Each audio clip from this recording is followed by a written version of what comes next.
ஊரில். அதனால் அங்கே போய் கேட்க போன வாரமே இறந்துட்டாங்க. ஊர்லேருந்து வந்தனால அதை கேட்கறதுக்கு ஒரு நாள் ஃபுல்லாக அலைஞ்சோம். அப்புறம் நேற்று ஒரு இடத்துக்கு நாங்கள் வெளியில் போனோம். இன்னைக்கு தான் வீட்டில் இருக்கோம். அம்மா அங்கே துணி துவைச்சிட்டு இருக்காங்கண்ணா. இல்லைன்னா காட்டுவேன் லைவில். அம்மா அடுத்த லைவில் காட்டுறேன்.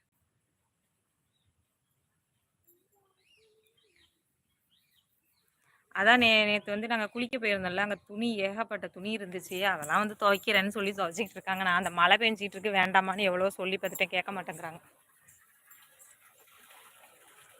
துணி துவைச்சிட்டு குளிச்சிட்டு இருக்காங்கண்ணா. கொஞ்சம் லேட்டாக அப்புறம் வந்து அடுத்த லைவ் போடும்போது நான் காட்டுறேன் கண்டிப்பாக. நாளைக்கு காலைல லைவ் போடும் பொழுது துணி துவைச்சிட்டு இருக்காங்க. போய் பல்ல வழக்கு போ மகேஷ்.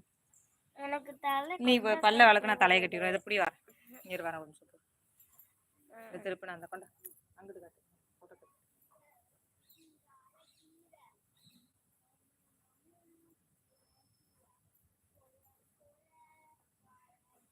மாசமாக விவசாயம் சாதிக்க வேண்டும்.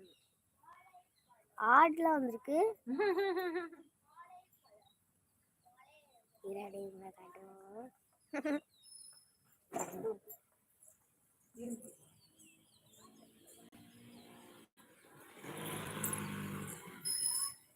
ஊர்ல நல்ல மழை. ஆமாம், இங்க நல்ல மழை 2 நாளா பெய்யுது. சிக்கடு பல்ல வலிக்கிட்டு வந்துட்டு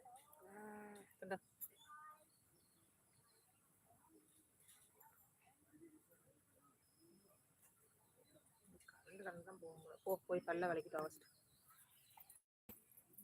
பொண்ணு இப்பதான் எந்திரிச்சிருக்கு பார்த்துக்கங்க. விவசாயத்துல சாதிக்க முடியுமா என்னன்னு எனக்கு தெரியலண்ணா. எல்லாம் நல்லா இருக்காண்ணா. அங்க எல்லாம் நல்லா இருக்காங்களா? உங்க வேலைலாம் எப்படி போகுது?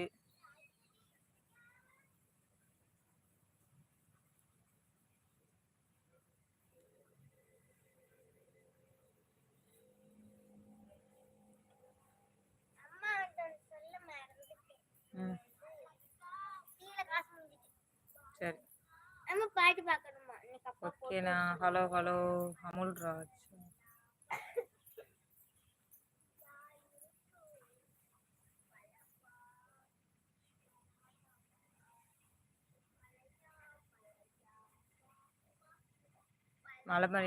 பழையபடி மறுபடியும் மழைச்சாரல ஆரம்பிச்சிட்டு. ஆனால் நல்லா இருக்கு, இப்படி பெய்யறது நல்லா இருக்கு. ஆனால் தோட்ட வேலை இல்லாமன்னா மட்டும் இன்னும் நல்லா இருக்கு. ஜாலியாக வீட்டுக்குள்ளேயே இருக்கலாம். தோட்ட வேலை இருக்கனால தான் இந்த மழை பெய்யறது கஷ்டமா இருக்கு. தோட்டத்தில் போய் வேலைலாம் பார்க்கவே முடியாது. இந்த காலையிலே இன்னைக்கு ஒரு 1.5 மணி நேரம் வேலை பார்த்தனால காலெல்லாம் அரிக்க ஆரம்பிச்சிட்டு. பாசமலர் கேட்ரிங் ஆர்டு வந்தாச்சா வந்துச்சான்னு கேட்குங்களா? அதெல்லாம் ஒன்றும் வரலண்ணா. எங்கள் வீட்டுக்காரங்க எப்படி போய் வேலைக்கு சேர்ந்தாங்க அப்படின்னு பார்த்தீங்கன்னா, ஃபஸ்ட்டு வந்து படிச்சுட்டு வேலை பார்த்துட்டு இருந்தாங்க. சும்மா சேலரிக்கு வந்து பெரிய ஹோட்டலில் ஒரு திருநெல்வேலியில் வந்து 3 ஸ்டார் ஹோட்டலில் வந்து சம்பளத்துக்கு வந்து வேலை பார்த்துட்டு இருந்தாங்க. அந்த வேலை முடிஞ்சதுக்கப்புறம் என்ன ஆயிடுச்சுன்னா, ஒரு தனிப்பட்ட முறையில் ஒரு சின்ன ஹோட்டல் வந்து ஆரம்பித்தாங்க ஒரு அண்ணா. அந்த அண்ணன் கடையில் போய் அப்போ தான் என் வீட்டுக்காரர் அந்த கடையில் ஃபுல் அண்ட் ஃபுல் இவர் தான் சமையல் பண்ணிகிட்டு இருந்தார். அப்புறம் அவங்க வந்து கொஞ்சம் வசதியாகி 4-5 பிரான்ச் ஓப்பன் பண்ணும்பொழுது இவரால் அது வந்து சமாளிக்க முடியாது. தனியாளால் சமாளிக்க முடியல. அப்போ ஒரு பெரிய மாஸ்டர் வந்து பார்த்து அந்த அண்ணன் வந்து கூப்பிட்டு வந்து வச்சாங்க, அந்த ஓனரு. அந்த மாஸ்டர் வந்து கிட்டத்தட்ட 20-25 வருஷமாக மாஸ்டராக இருக்காங்க. திருநெல்வேலியில் ஏகப்பட்ட இடத்துல அந்த அண்ணன் ஆர்டர் எடுத்து செய்வாங்க. அதனால் அந்த அண்ணன்கிட்ட தான் என் வீட்டுக்கார் வந்து அதுக்கப்புறமே என் வீட்டுக்காருக்கு தெரியாத விஷயங்கள்லாம் அந்த அண்ணன்ட்ட கற்றுக்காங்க. நல்லா வந்து கற்றுக்கிட்டு அந்த அண்ணனுக்கு தான் ஆர்டர் வர்றது வந்து அந்த அண்ணனுக்கு வரும். என் வீட்டுக்காரை வந்து கூட்டிகிட்டு போவாங்க. ஆர்டருக்கு வந்து கூப்பிட்டு போயிட்டு ஒரு சேலரி போட்டு அவங்களுக்கு வந்து கொடுப்பாங்க. இதுதான் இப்போ வரைக்கும் நடந்துக்கிட்டு இருக்கு. தனிப்பட்ட முறையில் ரொம்ப க்ளோஸ் ஃப்ரெண்டு யாராவது இருக்காங்க பார்த்தீங்களா, அவங்க தான் ஏதாவது ஒரு சின்ன சின்ன ஆர்டர் ஒரு 500 சாப்பாடு அந்த மாதிரி ஒரு 1000 சாப்பாடு 2000 சாப்பாடு வரைக்கும் எடுத்திருக்காரு என் வீட்டுக்காரு. அப்புறம் சென்னையிலலாம் போய் எடுத்திருக்காங்க. அந்த மாதிரி வேறப்பட்ட இவரோட ஃப்ரெண்ட்ஸ் யாராவது இருந்தாங்கன்னா அவங்க எதுவும் ஆர்டர் பிடிச்சாங்கன்னா இவர்கிட்ட சொல்லுவாங்க. இவரே தனிப்பட்ட முறையில் செய்கிற மாதிரி இருந்தால் ஒரு 2 ஃப்ரெண்ட்ஸை மட்டும் கூட்டிகிட்டு போய் இவரே செஞ்சுட்டு வந்துடுவாரு.